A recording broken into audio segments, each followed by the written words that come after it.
To be clear, this bill would not give the right to refuse to serve a person. It would only apply to the narrow circumstances where a nurse or physician cannot conscientiously perform a specific procedure. We heard the sponsor reference the fact that this would be procedure-based.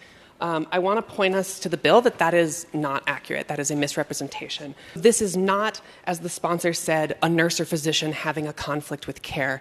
This can be a receptionist refusing to admit to someone to the back, even if their nurse, their endocrinologist, their doctor all want to provide this service. Montana Republicans are the latest members of the GOP to wage an attack on the trans community with their bill HB 303. The bill would allow medical institutions, providers, and other healthcare employees to deny services based on their ethical, moral, or religious beliefs or principles, essentially giving businesses an opening to deprive abortion and gender-affirming healthcare for transgender patients. Montana Representative Zoe Zephyr made it clear that the bill goes even further. I rise in strong opposition to this bill for a handful of reasons, both personal and technical. We heard in the sponsor's opening here, as well as in committee, a list of things that this is designed to fight against. One of them is gender-affirming care for people like me. Let's say this was procedure-based. It does not do the things that the sponsor purported it to do. If you were to target gender-affirming care as a procedure, and we talk about mastectomies, that would require, if it were truly procedure-based, to deny mastectomies to all people. If you were truly opposed to hormone replacement therapy, that would require you to deny hormone replacement therapy to all people, whether it's a trans woman like me who takes exogenous estrogen, or whether it's someone who's had a hysterectomy, or someone who is postmenopausal and is looking for estrogen supplements. That is clearly not the intent of the bill, and what is actually going to happen is it will be a denial based on diagnosis. Something like, I am diagnosed with gender dysphoria.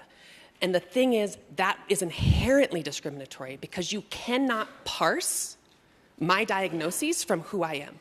To deny me based on my diagnosis of gender dysphoria is to deny me based on my being a trans woman. This is in direct conflict with federal Supreme Court statute in Bostock versus Clayton County, and it is also in direct conflict with state Supreme Court law in Maloney v. Yellowstone County. In addition to impacting me, hitting on diagnosis can mean you can discriminate against someone based on their diagnosis, whether or not they were a smoker, have drug use, BMI, or have an STI. Any of these things could be caught. And importantly, we heard in committee that this was similar to other bills across the country. It is not. It is fundamentally different, and one of the major ways it's different is in other states where this is in place, the people who are making these claims of not wanting to provide these services have to do so ahead of time, in writing, so that the places that provide these services have ample time to make sure someone can get the care they need. That's not in place here.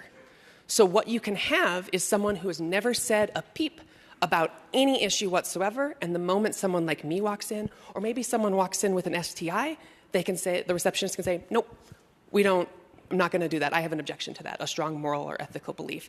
In addition, I believe it's Section 6 also provides First Amendment protections for these folks. So not only could the person deny care, they can then say, I'm not going to serve you, and also you have an STI, you deserve it. They can insult and harass, and this is a right to bully built into this bill as well.